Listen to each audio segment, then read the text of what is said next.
وڵاتێ من توی بوو کا جیهانی هەمی باڵ و بەهشت و مێرگ و کانی شەپال و شەنگ و شۆخ و ناز و گەوری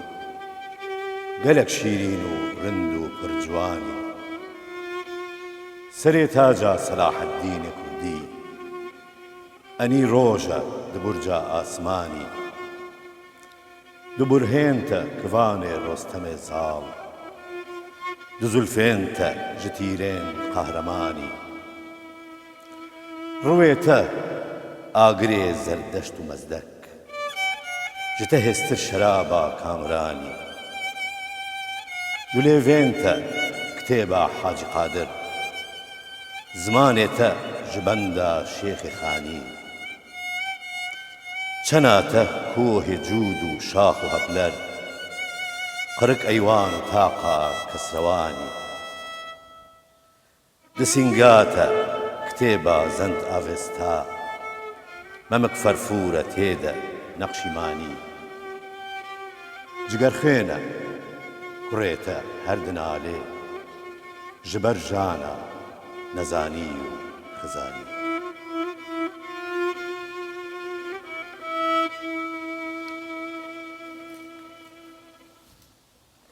بەخێر بێنەوە دەنگت خۆش بێ دەست خۆش کاکە بەشار تۆفیق موزیکشان هاوڕێیانی بینەر و ئازیزان و هاوڕێیانی قەلەندەرخانە جارێکی تر سڵاتان لەبێ خۆشەویستانم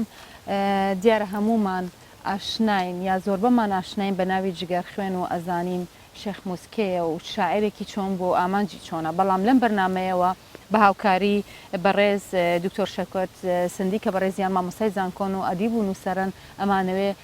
بۆنەوەی نوێ و بەنەوەی نوێی بناسێنین بزانین جگەر خوێن کێیە و بەڕێزیان وەک نووسەرێک چۆن باس لە جگەر خوێنەکان لە وێزگەی ئەم جارێ قەلەندەرخانەوە دکتۆریان بەخێر بێ خۆشحاڵین کە لەم بەرنمەی سەرەتا ئەو دیارە جگەر خوێن کەسێکی نائاشنا نییە بە میلەتی کورد لە هەر پارچێکی کوردستان بێ بەڵام پێم وا بێ جارجار بە شێوەی گشتی گرنگە کە بۆنەوەی نوێ شاعرانی گرنگ و یا ئەو ئامانجە گەورەی ئەوان هەیان بۆ جارێکی تر بیناسیێنینەوە زۆر مەمنون و سپاس بۆ بێ فرسەتێ و هیویا سەرکەتنێ بۆ بەرنامەوەت خوازن و بۆ کەناڵی 24 و هەمی کارمەندێتێ و سلااو و ڕێز و حرمەت بۆ هەمی بینەرێدمە و هیویا وەختێکی خۆش ئەم دوێ بەرنامە گەلێک ببورینن طبعا ئەبروکە میێوانداریامە ئەملگەل سەیدای جگەرخوێنن ئەملگەل جیایەکی بلندن و الهوەکی مەزن نەبێت نەشت بشتە سەرێوی جایی ئەملگەل دەریایەکە کیرن و ئەگەر مەلەوان و شارەزانە بن زەحمەتە دڕ و گەوهرێت vê deryayê bişên bînne derê ئەملگەل مامۆستاکێنە ku peyvê bi rastî wextê mirov berhemê cegerxwînî bînit dîwanê cegerxwînî bînit peyv lalet bin û ziman hişket bit û qelem dîwana cegerxwînî şerminde ne ku behsa nivîsînê biket belê bi her haleke heyî bo vî bernameyê û bo vê delîvê bo vê firsetê me pê xweş e ku em xelkê xwe gel seyda cegerxwînî dîwana wî evrika rûnîne xwarê û hindekê چند خالکا شویزگاه جیانا سیدای یا پر رومت و یا پر سرفرازی ام بحث بکن دا کرد بزانن که چند خودان کبن دا چند خودان سیدا و زانا و ادیب مازن بینه دا نبید افریکاجی بزانن که کادی چاب و پاشروجشین بینگاوا خوابا بشد طبعا سیدای جگرخوین اثر بجم شوان سیدانه دیتنا من که چرا که طاریه دا پیدا بیه بۆ چەند بژین چراکە تاریدا پەیدا بێ چکو هەکو ئەم دوو ێزگەها ژیانە جەگەرخوێنی وەرگرن وێزگەیەکێ زارۆکبینا جەگەرخوێنی یادی گەنجاتیە بەێ یادی گەنجاتیە جەگەرخوێنی دایکبینا جەگەرخوێنی 1930 دایک بووە طبعا ناوێ جەگەرخوێنی وەکو هەر زارۆکێکی کورد وی وەختیش دایک بووە دایبابەتی ناودەینانە سەر و ناوێژی شێخ موسە ناوێ بابێوی حەسەنە و ناوێ باپیرێوی محەممەدە الگوند هەسارێ کو گوندەکەت کەوتە مێردینێ سەرف کوردستانە باکۆر بەیە جەگەرخوێن لێرێ دایک بت و ناوێ دایکاویژێک ئایشایە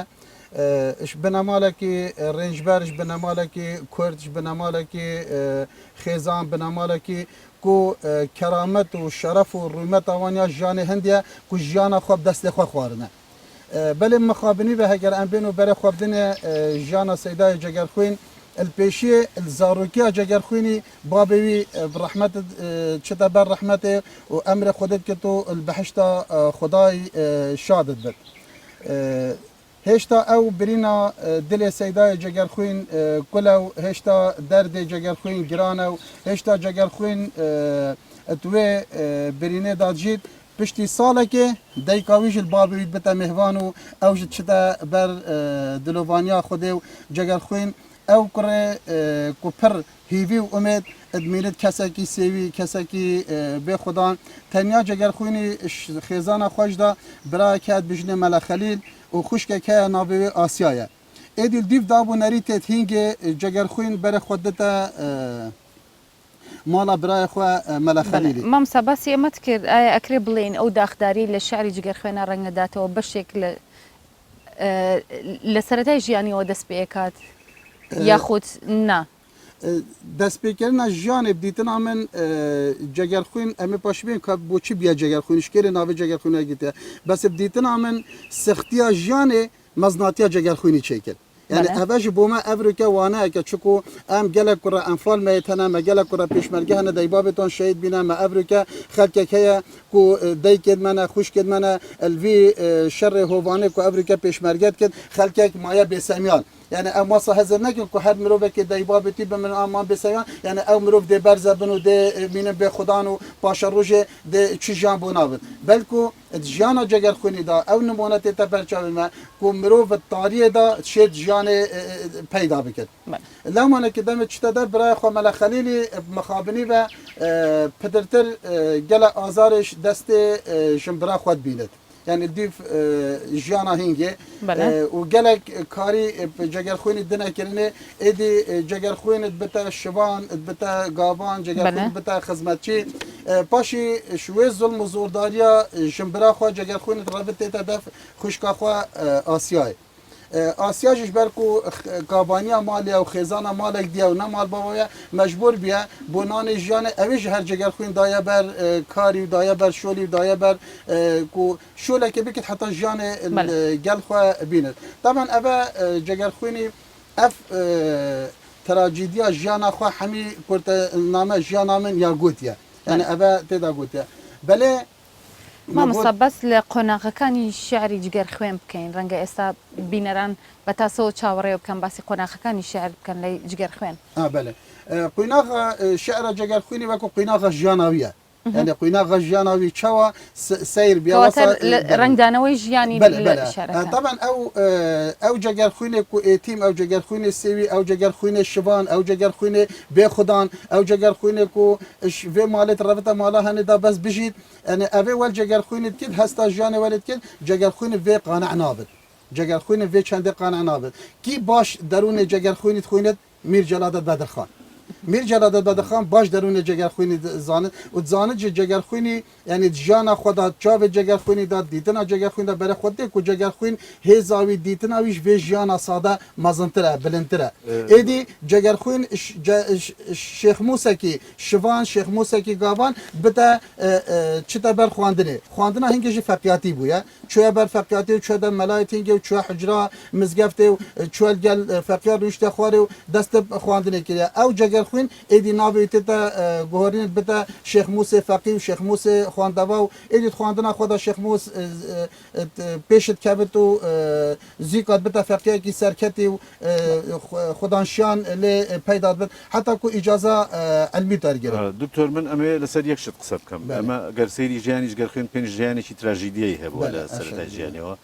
کەوا دایک و باوکی زوو لە دەست چووە شوانی کردو و هەوڵی زۆرراوە بۆ ئەوەی کە بژی بەڵام ئایا من ئەمە بە گەورەیەک لە ژیانی جگەر خوێنە حسابیەکەم کە توانیوێتی لەگەڵ ئەو هەموو ناڕەحەتیەکە لە ژیانیا هەبووە بخوێنێت زۆر باش بخوێنێت زۆر هەوڵ بات يعني ئەو ساڵی 1930 لەدایک بووە بەڵام لە سەرەتای سیەکە مەلا بووە هەموو بەشەکانی کوردستانیش گەڕاوە کوردستانی عێراق و تورکیا و سووریا و ئێران هەمووی گەڕاوە بە مەلایەتی بەڵام لە پڕ جگەرخوێن بەرجی مەلایەتی فڕێ و وەکو کەسێکی مۆدرن و طبعا کنگی جگر خوین جبه پوشا خود گهرد طبعا دیو جانا هنگی جگر خوین وکو کس حتی اجازه علمی دف ملات ورگرد و پشتی ورگرتنا اجازه علمی کشخالا خوا بخوا هر گنده وان تل شعیرت اینت و بتا خزان و ادی جگرخوی خزان پیدا کرد دم جگرخوی خزان پیدا کردیه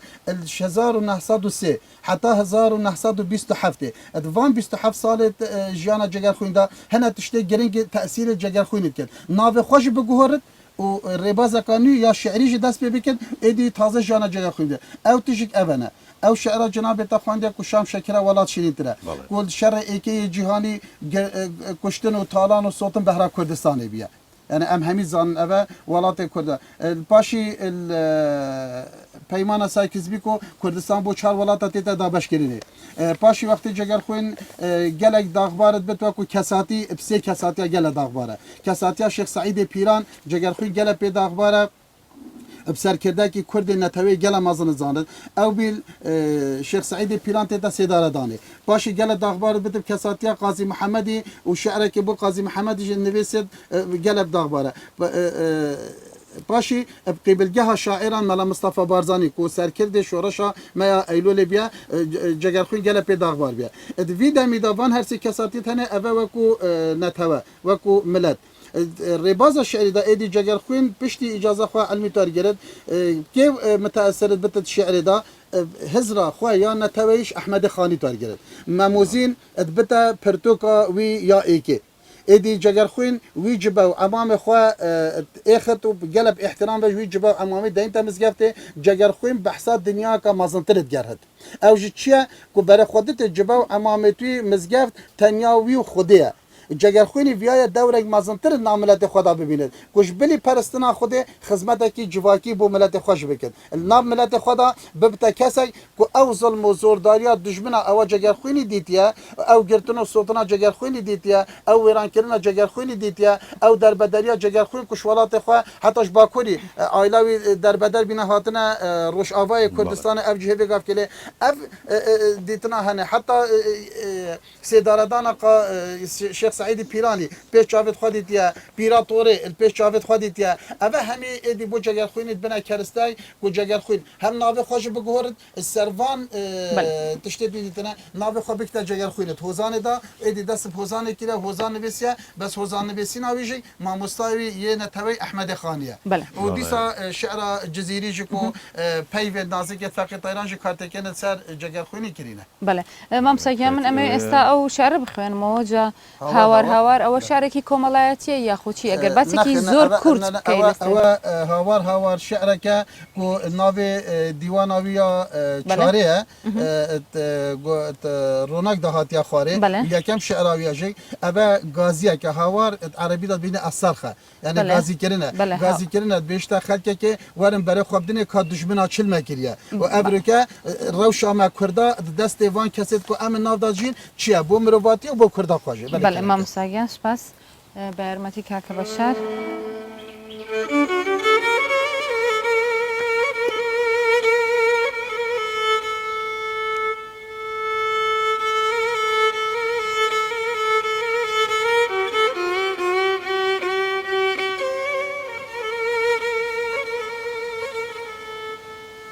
هاوار هاوار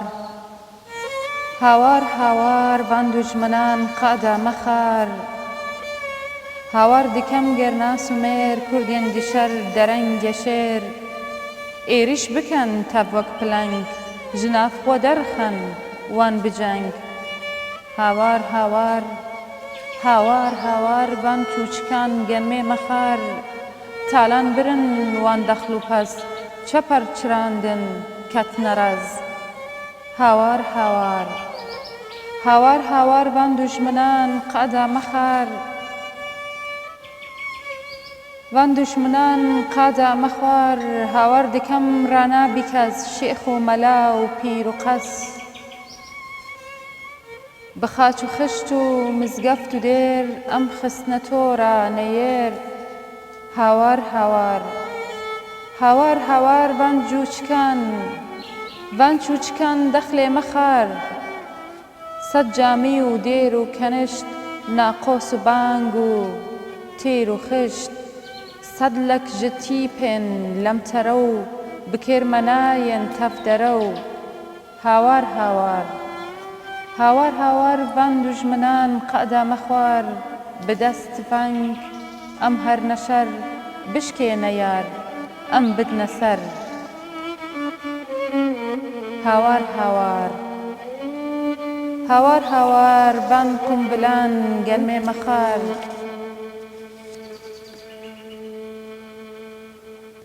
دەستخۆش بەڵێ مامۆستا وێزگەیەکی تری ژیانی شاعری گەورە جگەرخوێن ئەویش ئەوەیە کە هاتوتە شاری بەغا ساڵی 1950 لێ بوو بە مامۆستای محازر لە بەشی زمانی کوردی دیارە لەبەرەوەی زمانەوانێکی زۆر گەلێک زیرەک بووە لێ لە زانکۆی بەغا دەرسی بتۆتەوە لە کۆلیژی ئاداب زانکۆی بەغا ئەم وێزگەیە لای بەڕێستان هاتنی چۆن بۆ بله طبعا وەکو ئەم حەمید زانن و جەگەرخوێن قوتابخانەیەکە مەزنە ئەدەبیاتێت کوردیە و قوتابخانە پێنجە و تشتێک و مەگوت دەستپێکی جەگەرخوێنی شعرێ دەستە بەرهەمێ خۆی کردیا و ساڵە 45 دیوانە خۆ یا ئێکێ پێت و بریز چاپ کردیا و پاشی دیوانە سەورە ئازادی 54 چاپ کردیا و پاشی سەورە ئازادی چاپ کردیا طبعا دەمێک و بارزانی vەگەریایە عێراقی وەکو سەرکردەیەکی کورد مەگوت و جەگەرخوێنی باوەریەکە مەزنم کەساتیا بارزانی هەبیە و gelek pê daxbar jî bî kesatiya wî wekû însanekê wekû serkirdeyekî Kurd û xêzaneka Kurdperwer. Xala mihîm li dev cegerxwînî ku em hemî evrûke jî pê serbilindin û deme ku vê gavkê jî cegerxwîn nimonê here mezinê wextê xwe tê de nivîsîne ev ye demê cegerxwîn hatiye bexda li ser fermana rehmetî Mela Mustafa Barzanî çûye zankoya bexda dersê zimanê Kurdî bêjin. Ewel wê dirê cegerxwînî sê berhem çap kêne bi rastî heta niho ji bo me wekû mamostayê zankoyê êkiş berhemê gelek bilindin û vê gavkê jî em zankoyê xwe da pêtivî wan hizr û boçonê Seyda Cegerxwînin. Ew bî ku Seyda Cegerxwîn ji dev xwe yani bê jêder bê ku xwandinê bikin pirtûkek çêkiriya ava distûra zimanê Kurdî. Ava distûra zimanê Kurdî yani qewaid ve nehû luga Kurdiye bi rastî pirtûkekî menheciye pirtûkekî hemî tiştê zimanê Kurdî wekû rênivîstê dane paşî ferhenga Kurdî du berga yani bergê êkê û bergê duê yani heger mirov bere xwe dite vê xwandinekê zanistî elmî akademî bo cegerxwînî bike mirov dê zanit ku cegerxwîn ji wan mamosta biye yê ku zaniye ku ziman bo her miletekê hebîne yani her miletekê zimanê xwe biparêzin ew hebîna xwe parêzin her miletek zimanê wî berze bibit hinda bibit ew milet hinda did berze bibit lamanekê ji da ku çiku cegerxwînî zanî me dewlet nîne û me ala nîne û em Kurd dibin destê dijminê xwe bene cegerxwînî giringeka mezin daye zimanê Kurdî û parîstina zimanê Kurdî û derzgotina wana zimanê Kurdî êdî hewl daye wekû qutabxaneyekê lê bê cegerxwîn bo gencê miletê xwe û xelkekê perwerdeke dil ser fêrbîn û شارەزای بەڵێ لەسەر قسەکانی جەناب دەگەر کاک حەمید شعرێکمان بۆ بخوێنێتەوە بۆ ئەوەی کاتی بەرنامەکەش کورتە و فریاد بکەوین کە زۆرتر شعرەکان بەشداری پێ بکەین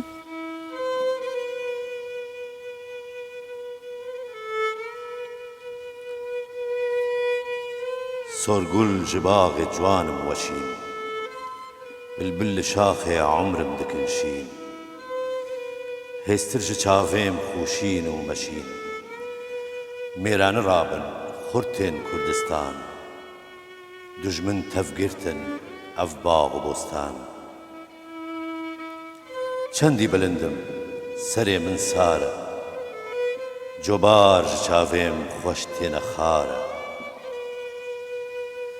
sih sal e deng û qîr û hawar e mêranî rabin xurtên Kurdistan dijmin tevgirtin ev baغ û bostan axir welatêm zanim toqîzî çi bikim ku dijmin bite dilîzî خێرین دکەم ئەس کەس نابهێزی ناموو سەرابن خورتێن کوردستان دژمن تەفگرتن ئەف باغ و بۆستان زانم توڕندی و خۆش و جوانی ڕوستەم تو خۆستی ji bo me anî dijmin ji dest me bi zor diranî namû serabin xurtên Kurdistan dijmin tevgirtin ev bav bostan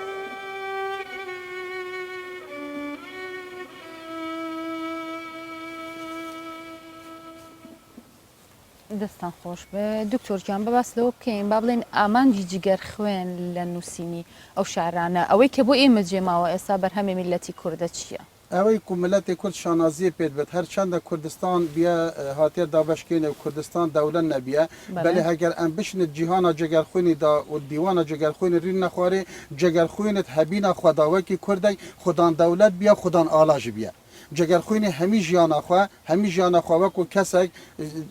بۆ ئاوابینا دەولەتا کوردی کارکردە و بۆ بلندکردنا ئالای کوردستانی کارکردە و هەمی بەرهەمێت جگەرخوێنی بهنا وڵاتپارێزی و بهنا دەولەتبینێ و ئالای ژێتێت یعنی دەمێ جگەرخوێنی بەحسا ئالای و دەولەتبینێ کردە مدبێت ئەvە مەزناتیە جگەرخوێنی کوهینگە حتا چ بەرنامێ پارتێن سیاسیش دانەبیە بەحسا دەولەت و ئالابینێ بکرد بەلێ جگەرخوێنی بوێرانە مێرانە بەحسا ئالا و دەولەتبوونێ کردە و دێ دکتۆر من حەز ئەەکەم باسی مەسلەی زمان بکەم لای جگەر خوێن هەروەکو معرف خەزەدار لە مێژووی ئەدەبی کوردیا ئیشارەتی پێیاوە ئەڵێ زمانی جگەر خوێن وەکو زمانێکی میلی وایە لەگەلێ شوێنە زمانەکەی وەکو زمانێکی فۆلکلۆری لێت زمانەکەشی بە شێوەیەک سادەیە بەڵام لە مانایە پڕە بەڵام بە شێوە ڕوخساری زمانەکە سادەیە کە زۆربەی شێوە زمانەکانی تریش گەر بیخوێننەوە ئەگەر بە تەواویش تێنەگەن بەشێک لە شێعرەکانی هەرتێ ئەگەن بێگومان ئەم زمانزانینە و ئەم وریاییە لای جگەر خوێن هەیە کە کاریشی کردو کە زۆر لە شێعرەکانیشی وەکو شێعری لێریشی دابردێ و کرێ بە گۆرانی و گەلێک لە گۆرانی بێژان زۆر لە شێعرەکانی جگەر خوێنیان کردو بە گۆرانی و لای ئاشنایە بە خەڵک بله طبعا جگرخوینت پرتوکا خدا دوباره نویسینا دیروکه یان جگرخوینی نظریه کبی بو نویسینا دیروکه جگرخوینت بیجت وکو ولات پاریزی وکو مروبکی نتوخواست او بیجت چه مروبک چه کسک نشد ببته نیشتیمان پرور الا کل ولات خو بگرد یعنی ولات خو ناز بکد جغرافیا ولات خو بزاند حتی که تو جغرافیا ولات خو نزانه تو ولات خو نگره تو لات لات گند گند باجر باجر تو ولات خو نگره تو لی شارزان آبی یعنی او زمان جگرخوینی هندیه جگرخوین بخواب خواه نما یکو پرتوکی بخویندش پرتوکی فیر ببید جگرخوین چوار گل خلکی جیایه ایدی وقتی گل خلکی جیایه که جان خلکی چیه خلکی بچت بیجن درد خلکی چیه خلک بریناوی چیه درمان بریناوی چیه جگرخوین گل خلکی جیایه چکو هجار بیا گل هجار جیایه کاتما مساسدی و پرواتایی شعری جگرخوین هر لیره و سرچاواگره بله گەڕانی چی کە ئێمە باسمان کرد لەسەرتاوە کە بە مەلایەتی لە سەرەتای ژیانی پارچەکانی فەقیه بووە وەکو فەقیژە هەمووی شێوێ فەقیاتی کوردستانی ئەvە بیا و قوتابی ئەمە بێنە شاگرد دەچێت بۆ خەڵدیف مامۆستا گەڕێت دکتۆرگیان سپاس بۆ ئامادەبوونت خۆشەویستان دیارە لەسەر شاعیرێکی گەوری وەکو جگەر خوێن هەرچەندێک بڵین هەرکەمە بەڵام ماوەی بەرنامەکەمان ئەوەی ڕێپێداین کە بتوانین چەند لایەنێک لە ژیانی جگەر خوێن ڕۆشن بکەینەوە خۆشەویستان لەگەڵ ئەم میوانە ئازیزانە ماڵئاواییتان لێکەین بە شعرێکی جگەر خوێن لەلایەن میانخانەوە کە پێشکەشمانەکات بەڵێ خۆشەویستان و ئازیزان ئەم باسەش لەسەر جگەر خوێن کۆتایی هادێکێک لەو شارانەی کە لە دیوانی جگەر خوێن هەیە لە ڕووناکەکەی هۆهۆ شڤانۆیە ئێمەش لەم باخە جوانەکە دانیشتوین سروشت و بەرەکەت و بەرهەمی کوردستان لە ژێر سایەی داری هەڵوژە و هەنار لە شاری دهۆک هیوادارین کوردستان ئاوادان و پڕبەرەکەت بێ و ئێمەش وە کاک حەمید فەرمووی دێنە کۆتایی بەرنامە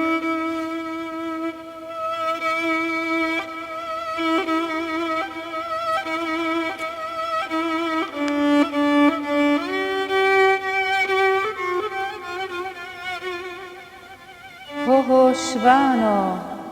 هۆهۆشوانۆ دل بکول و بکۆڤانۆ تو پەس بەردە پشتا سوورێ دەست بابێژە سەر بلوورێ بەلکی میلەت ژە خەورابی دکەم ناکەم شیار نابی لە پاش مایە هار و گەرمە نەوەک پەزێ تەڕ و نەرمە برۆش پێدەه divê razê qet guh nadî ber vê sazê mirov gihane ser heyvê bawer nakin ji min peyvê mirov gihane ser heyvê bawer nakin ji min peyvê wekî lokeh diçî dirê hevsar bi kûrtanê kerê koreh li pey koran diçî rêber mela şêx û hecî هۆهۆشوانۆ هۆهۆشوانۆ دل بکولۆ بکۆڤانۆ پەزێ خواه زوو بەردە چۆلێ کاشۆ بگرە وەرە هۆلێ